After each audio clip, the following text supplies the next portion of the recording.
On the coast of Oregon, where autumn storms often take fishermen's lives offshore, a young woman named Lena Alvarez spent her last $1,000 on an old wooden crate. People said it was nothing but junk, remnants of the Humbug Lighthouse that modern LED beacons from the Coast Guard had long replaced. They laughed, "Who needs that old light when we've got GPS?" Lena answered simply, "Even a small light can save lives, that's the American way." She had no idea this reckless decision would one day light up the whole town. Lena Alvarez wasn't rich, and she wasn't luckier than anyone else. The daughter of a Mexican immigrant family, she grew up in her father's greasy little repair shop in Port Orford, Oregon. Her dad was known throughout the docks for fixing engines in record time. Once he repaired a fishing boat just hours before an autumn storm hit, saving an entire catch.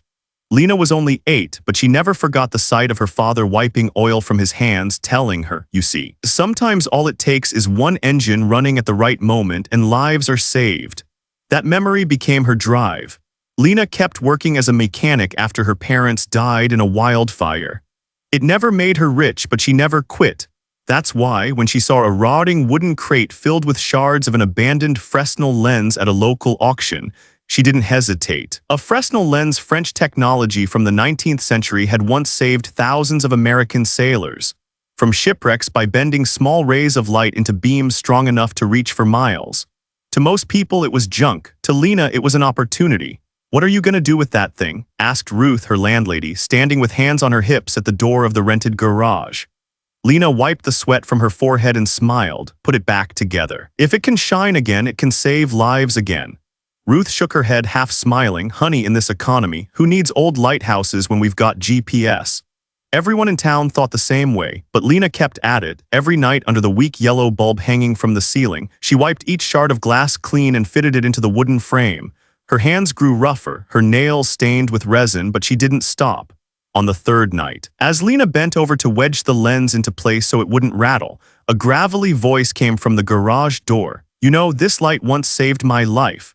Lena spun around. An older man with silver hair was wearing a faded Coast Guard jacket. He leaned on a cane, his cloudy eyes still shining as they fixed on the lens like he was seeing an old friend again. "My name's Arthur McKay, folks call me Red. Back in 1952, I was a radio man along this coast. That night, a massive storm knocked the power out. The foghorn went silent, but this very light blinked in Morse, steering a ship away from the rocks. If not for that, we wouldn't have made it."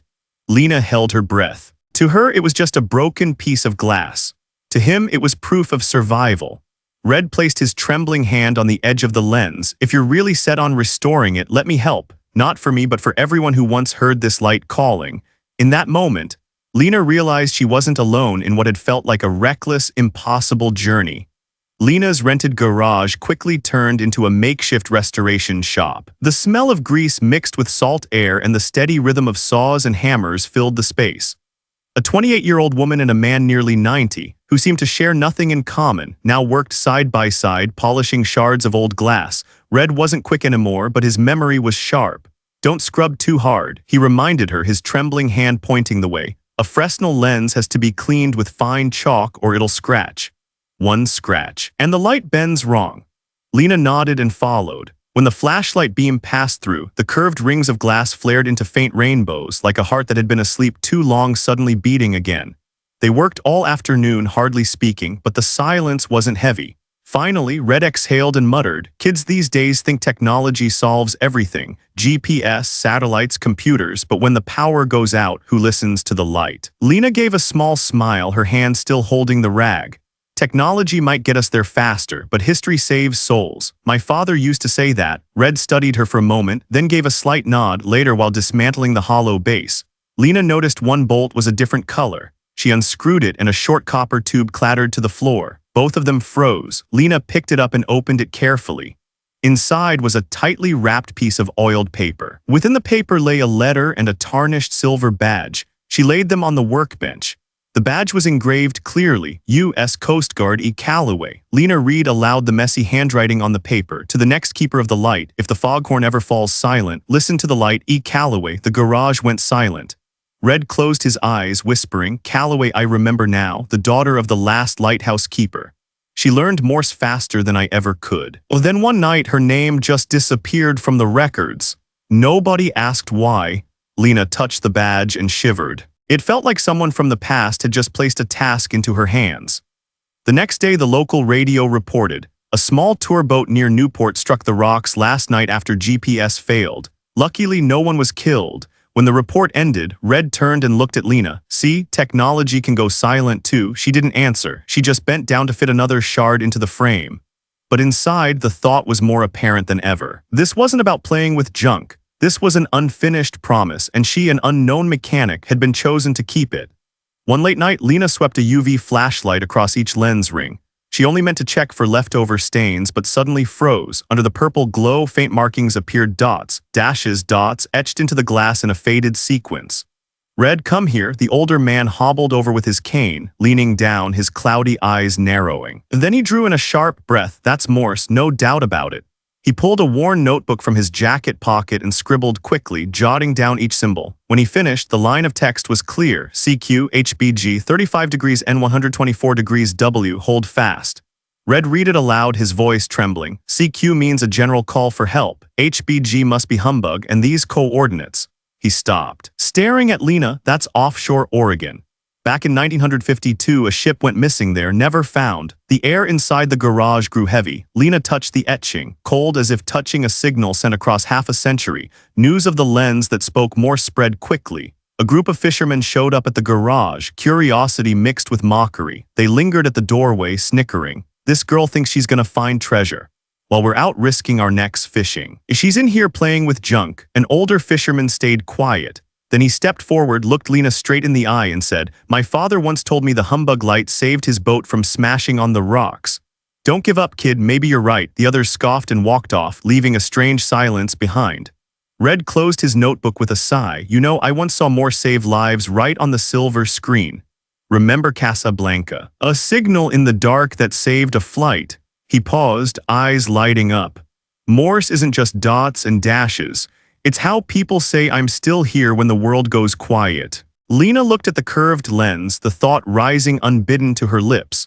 Maybe someone tried to tell us that. Hold fast, don't give up. Outside, the ocean wind howled against the cliffs, as if answering back. That night she couldn't sleep. Every time she closed her eyes, she saw those coordinates, 35 degrees N 124 degrees W, flashing like a beacon in the fog. And she knew this journey had just gone far beyond rebuilding a lens. It was stirring up a secret the town had buried long ago. Lena and Red hauled their wooden tower to an open patch near the Humbug Cliffs one drizzly evening. On top, they placed the makeshift Fresnel frame, wired to a salvaged LED lamp and an old golf cart battery. Both wore raincoats, hands trembling from the cold. "All right," Lena said, drawing a deep breath as she flipped the switch. The light flared, cut through the lens, and shone as a dim beam. But within seconds, the copper wire sizzled, a burnt plastic smell filled the air, and the lamp went dark. "Damn it," Lena shouted, grabbing her toolbox. She bent over in the rain, frantically repairing the wire as water streamed down her face. Red sat beside her, his hand trembling, but his eyes steady. "Don't quit. Morse isn't just dots and dashes. It's a heartbeat in the dark. As long as it beats, there's hope." Lena gritted her teeth and tightened the pliers. Sparks flashing blue, she hit the switch again. The lamp came alive, steady this time. "Go on," Red urged. Lena pressed the key. 3 short flashes, 3 long, 3 short, sauce. The light blinked into the fog, bouncing back across the waves in eerie streaks. By chance, a group of kayakers offshore looked up and filmed it on their phones. That night, the clip hit TikTok with the caption, "Old lighthouse at Humbug flashing SOS." By morning, it had thousands of views. Comments poured in, creepy but cool. Is someone bringing Humbug back to life? The next day, townsfolk trickled into the garage. No more mocking, just curiosity. A boy asked, "Ma'am, can you really talk with light?" Lena smiled. "Yes, and you can learn too." Ruth, the landlady, carried in a bag from a garage sale. "Wires, old bulbs, not much, but maybe it'll help." She set it down and quietly patted Lena's shoulder. In Lena's eyes, the light began to change. It was no longer just an LED through glass. It was pulling people together. The old veteran, the weary landlady, and curious kids. The following night, cars stopped along the road when the light blinked Morse out over the water. People turned on the radios and filmed with their phones. No one laughed anymore. They listened as if the light truly had something to say. Lena stood beside Red, her hands still trembling, but her gaze steady. She knew this was only the beginning. Early October, the Oregon sky turned slate gray, weather reports warned. El Niño low pressure, gusts over 60 knots, waves higher than 20 feet. Fishermen locked their doors and tied down their boats, but Lena and Red stayed in the garage. That night, the wind screamed like an alarm. The local radio blared, electronic beacons at Humbug Point struck by lightning. Entire navigation system offline. A squid boat has lost contact, radar dead, risk of impact with the rocks. Lena looked at Red. He nodded without a word. They both knew they were the last hope. They loaded the temporary light tower and batteries onto the old pickup and raced to the cliffs. Rain lashed, wind whipped like a whip. As soon as they raised the frame, a gust nearly toppled it. Lena lunged to hold it, metal slicing her arm. Blood seeped into her raincoat, but she clung on. Hold steady, she yelled through clenched teeth. Red, cane in hand, shoved his shoulder against the frame. His voice roared through the storm, "We've got one shot." Like in the old Navy days, they tightened bolts and tied ropes to anchor it into the rock. Every second stretched like an hour. Finally, the tower stood firm. Lena flipped the switch. A beam burst through the Fresnel glass, flickering with the gusts, but their relief lasted only seconds. The voltmeter dropped fast. The battery overloaded, copper wires glowing red, smoke hissing. "It won't hold," Lena cried. Red placed his weathered hand on the key, long enough for them to see. After that, let the light do its work. He tapped Morse, each beat sharp and sure. "CQ, HBG, hold fast, bear 062. The beam blinked across the storm, cutting through sheets of rain. Lena closed her eyes for a heartbeat, picturing the ship rolling in the waves. The radar was silent and the crew panicked. They'd be on the rocks in minutes if the signal didn't reach them. Another violent gust slammed the tower. Lena slipped and crashed to her knees, her hand scraping against wet gravel. Blood spread, but she forced herself up, gripping the switch to keep the current alive. "Hang on, girl." Red bellowed into the gale. "If we quit now, who will hear the light?" Rain hammered, wind howled, waves exploded below. But the light kept pulsing, heartbeat of survival, throbbing across the Black Sea, defying the death waiting in the dark. The sea roared violently. The beam from the makeshift tower blinked in Morse, struggling to cut through the thick rain. Lena gripped the switch tight, her hand numb from burns, blood mixing with the downpour. Red tapped the key, each beat echoing like the heart of an old but unyielding man. "CQ, HBG, hold fast, bear 062, and then out of the darkness, a massive shape appeared, the bow of a ship. Its deck lights flashed 3 times, short, long, short. "My God," Red whispered, "they see it." The ship began to turn. Waves hammered it hard, but slowly it slipped into the narrow channel. Townsfolk rushed to the cliffs, raincoats snapping in the wind, eyes locked on the dark silhouette offshore. When the vessel cleared the rocks without breaking apart, a roar of cheers exploded like a winter football game. Right then the beam died, the battery hissed and smoked, the wooden frame shook. Lena collapsed to her knees, spent, but she forced herself up, flipped the switch again. Ewan tapped out a short sequence safe. The night went silent. Then from the sea the ship's spotlight blinked thrice. SAFE. A shout erupted across the cliffs. Some hugged each other, others wept openly. Red leaned on his cane, tears blurring his eyes, whispering, "We did it. The light saved lives again." The townsfolk looked at Lena not as the poor mechanic tinkering with junk, but as a young woman who had turned scrap into salvation. When the ship docked the next morning, the captain stepped ashore and handed Lena a folded note found wedged in the old hull. Scrawled on it were the words, 35 degrees N, 124 degrees W, hold fast. The exact coordinates are etched into the lens. Lena clutched the paper, her heart pounding. One question rang in her mind: who had carved that signal, and why was it still echoing after all these years? She looked up at Red. He nodded, his tired smile full of pride. "Maybe we just reconnected a promise the world forgot." Lena breathed in the salty air. In that moment, she thought, "This is my American dream, turning scrap into salvation, from a broken crate to a light that saves lives."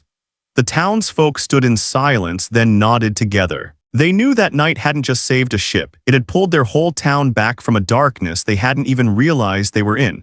The storm passed. The Oregon coast the next morning was strangely calm, the water gleaming silver as if it had never raged. The whole town gathered at the docks, eager to see the lucky squid boat with their own eyes. From the crowd, a middle-aged man walked straight to Lena. His jacket was still crusted with salt, his eyes red from lack of sleep. He gripped her hand firmly. "My name is David Calloway. My grandmother, Eleanor Calloway, was a keeper at Humbug. I think the letter and badge you found belonged to her." Lena froze, Red stiffened, his eyes brightening after decades of silence. David unzipped his pack and pulled out a small copper box. When we cleaned the boat's cabin, we found this jammed under a plank. He handed it to Lena. Inside was a plate, its inscription worn but still legible. "If the foghorn ever falls silent, let the light speak for us." Red laid his trembling hand on the plate. "In 1952, he whispered, I lost 3 friends when our ship strayed off course. I lived because of this light, but I never forgave myself for not saving them. Now I see Calloway left a signal so someone someday could finish what she couldn't." The crowd fell quiet. A few older men nodded, their eyes wet. News spread fast. The local paper's headline read, "Mechanic saves ship with Humbug's old light." A small TV crew arrived to interview them, filming Red and Lena beside the restored frame. Those who once mocked her now brought coffee, wires, even hot meals. That afternoon, the town threw a potluck right at the dock. Long wooden tables sagged under casseroles, barbecued meat and apple pies. Fishermen in torn rain gear laughed, and kids ran wild between them. Everyone wanted to hear Red recount, in his gravelly, honest voice, the storm of 1952, the moment he saw the Morse light flicker through the fog, the first time he understood light could mean life itself. Sitting among them, Lena felt a weight lift from her shoulders. For years, she'd been invisible, the nameless mechanic people dismissed. Now the community leaned in when she spoke, recognizing the worth in her oil-stained hands. Red looked at her and gave a slight nod. "You've done what I and my whole generation couldn't, turned memory into a living light, and now this town can see it." String lights glimmered across the dock. Laughter rang out, spoons clinked against plates, and the smell of apple pie mixed with the salt air. In that moment, Port Orford wasn't just a struggling fishing town, it was a community healed by its own light. A week after the storm, Lena's rented garage was no longer a damp, forgotten room. Townspeople brought lumber, paint, light fixtures, even old desks and chairs salvaged from an abandoned school. Together they built something new, a space called the Humbug Lighthouse. On opening night, the whole town crowded inside. The Fresnel lens turned slowly at the center, mounted on a sturdy steel frame. The LED beams swept across the dark ocean, not blinding like modern lights, but shimmering warm like a heartbeat. Red sat in the front row, wearing his faded Coast Guard jacket. He smiled as children held tiny flashlights, learning to tap out Morse. A blonde-haired girl, hands shaking, flashed 3 short, 3 long, 3 short, sauce. The room erupted in applause. Lena whispered, "That's the first signal of a new generation." David Calloway stepped forward, holding the copper box. He placed it in Lena's hands, but she set it beside the old Coast Guard badge at the base of the lens. "It doesn't belong to me," she said. "It belongs to all of us." That evening, Ruth brought apple pies. Fishermen laid out grilled fish. Children shared candy.